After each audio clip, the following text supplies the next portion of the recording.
जम्मू आ गए, दिल्ली आ गए, अलग अलग जगह पे आ गए, और अभी सरकार उनको कह रही है कि फिर से हम मेरी बात समझ गए कि सबके साथ मर्डर हो जाता है।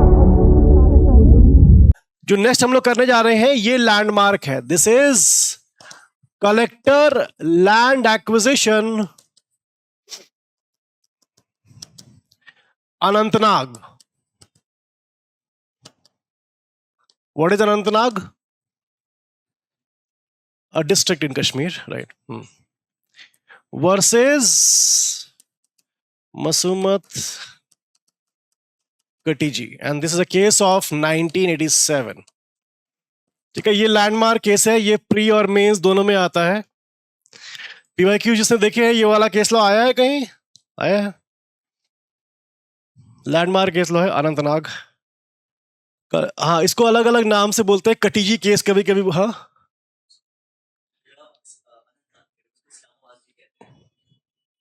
अनंतनाग को इस्लामाबाद।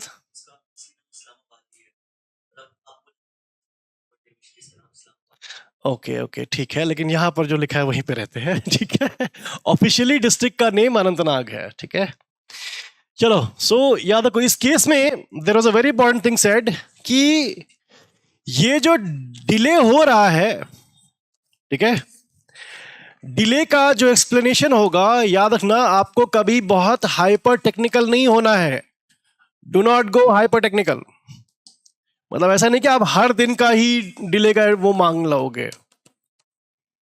हाइपर टेक्निकलिटी जो है वो अलाउड नहीं है। इस दिन क्यों नहीं किया, इस दिन क्यों नहीं किया, आपको हर डे का रीजन नहीं देना है, आपको पूरे टाइम पीरियड का डिले बताना है। क्यों? Do not go hyper technical and asking कि एवरी डे एवरी मोमेंट का कि इस दिन क्यों नहीं किया, इस दिन क्यों नहीं किया, इस दिन क्यों नहीं किया। आपको बस देखना है कि वो रीजन सफिशिएंट है या नहीं है। Is the cause sufficient? आपको क्या देखना है? Is the cause sufficient? अगर कॉज सफिशिएंट है तो period of delay is immaterial.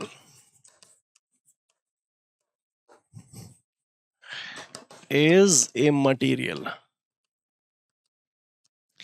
Astha बता देता हूं, रुक जाओ पहले।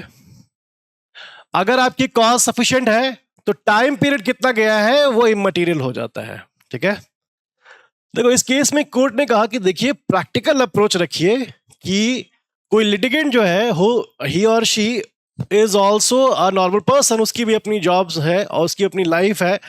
तो ऐसा नहीं होगा, हो सकता हो कि उसे कुछ और काम हो, कहीं और पर वो बिजी हो गया। Suppose one person went to let's say Sweden और लॉकडाउन लग गया और वो वहीं फंस गया। ठीक है, यहां नहीं लगा है लेकिन वहां लग गया है, अब वो नहीं आ पा रहा है यहां पर, इंडिया वापस नहीं आ पा रहा है। सपोज लॉकडाउन तो एक्सट्रीम एग्जांपल था, सपोज उसका वीजा जो है वहां पर एक्सपायर हो गया एंड उसको वहां पर होल्डिंग सेल्स में रख लिया उन लोगों ने। ठीक है, डिटेन करके रख दिया, अब वो आ ही नहीं पा रहा है यहां पर, तो कैसे वो फाइल करेगा यहां पर। ठीक है, सो कोर्ट ने यहां पर कहा कि देखिए do not go into hyper technicality. अगर आपने रीजन बता दिया है तो टाइम पीरियड जो है वो इमटेरियल है। ठीक है, और यहां पर टेक अ प्रैक्टिकल अप्रोच। और प्रैक्टिकल अप्रोच कहती है कि कई बार चीजें आपके कंट्रोल में नहीं होती हैं।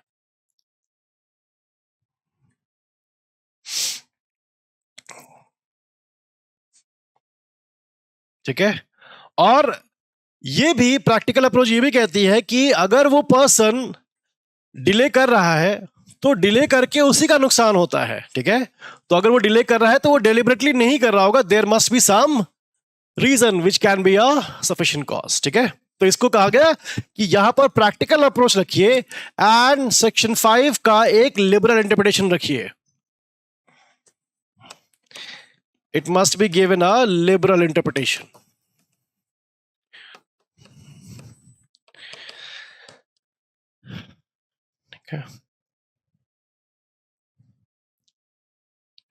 इट वॉज नहीं, सुप्रीम कोर्ट है ये सत्यम, ये जो केस लॉ है ये सुप्रीम कोर्ट का है, not the high court of J&K। ठीक है, तो ये केस लॉ लैंडमार्क क्यों माना जाता है? बोलता है सेक्शन 5 का आप लिबरल इंटरप्रिटेशन रखो, give it a practical approach, don't go into hyper technicality, और अगर कॉज सफिशिएंट है तो पीरियड ऑफ डिले जो है आपका इमटेरियल होता है। पार्टी बेनिफिट नहीं करेगी डिले करके, पार्टी को अगर अपील करनी है तो जितनी जल्दी से जल्दी वो अपील करे उतना अच्छा है, ठीक है। इसे लिखो, the court cannot be hyper technical, the court cannot be hyper technical in seeking the explanation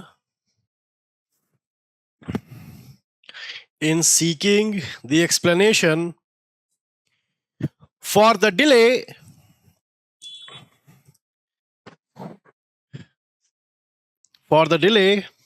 for every day and every moment,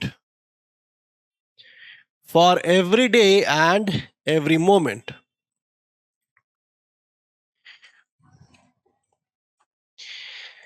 The court has to take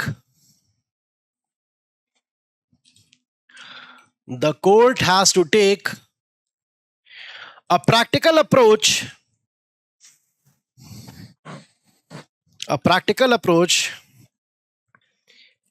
and has to examine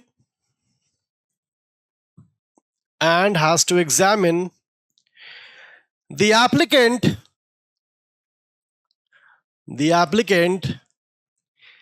as a reasonably prudent person.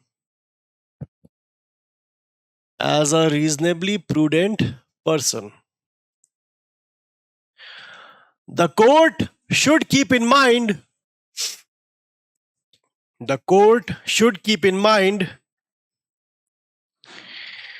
that the applicant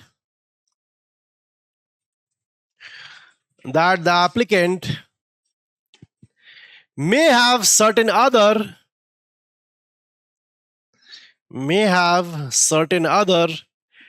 important things in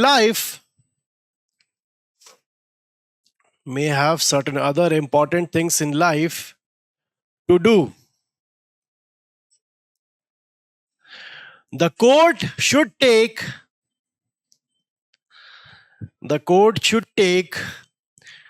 a liberal approach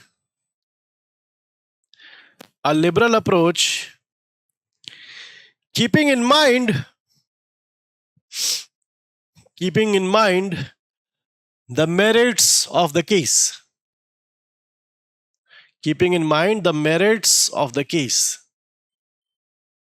ठीक है, अभी और लिखना है, but एक question पूछ रहा हूं यहां पर कि अगर कोर्ट एप्लीकेशन रिजेक्ट कर देती है, ठीक है, तो जो भी एप्लीकेंट है उसकी एक बहुत इंपॉर्टेंट रेमेडी अपील या अदर एप्लीकेशन वो उसकी डिसमिस हो जाती है, ठीक है।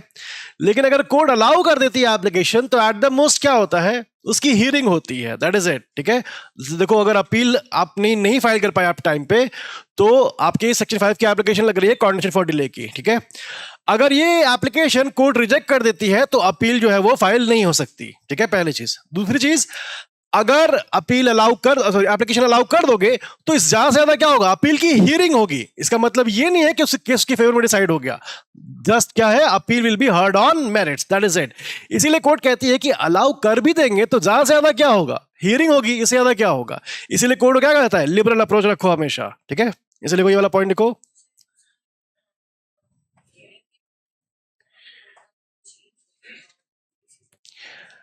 नहीं बेटा, अपील की जो हियरिंग होनी है वो होगी या नहीं, अपील में क्या हियरिंग होगी वो अलग चीज है।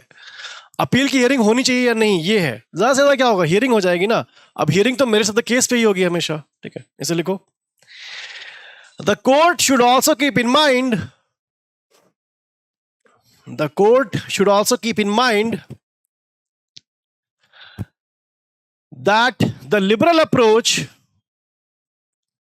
that the liberal approach at the most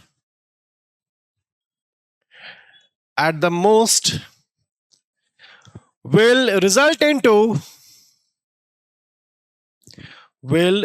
into the court allowing the application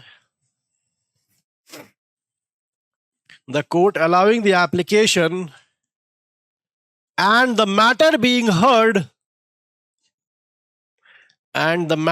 heard on merits, and the matter being heard on merits. On the other hand,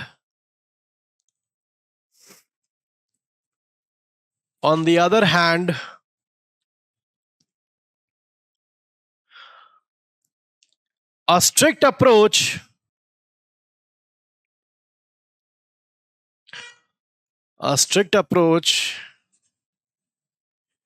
will result into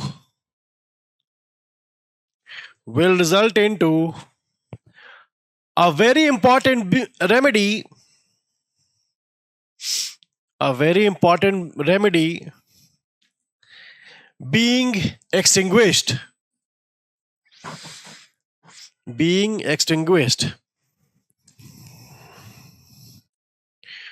The court shall also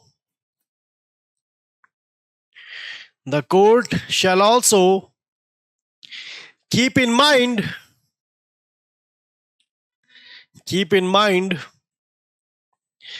that a party will not benefit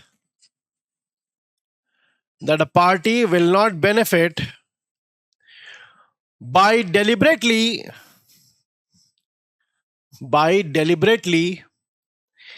delaying the application, will not benefit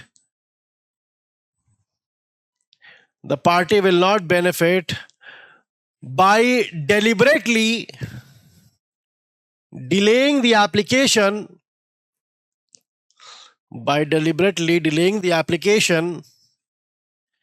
or the appeal,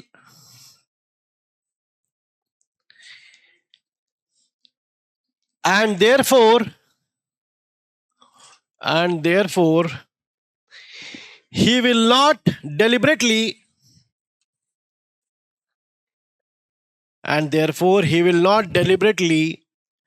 cause the delay.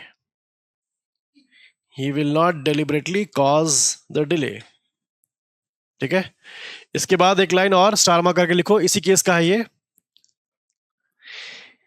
If the delay is explained,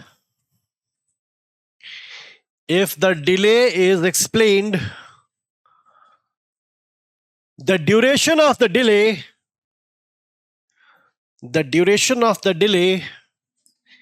is immaterial.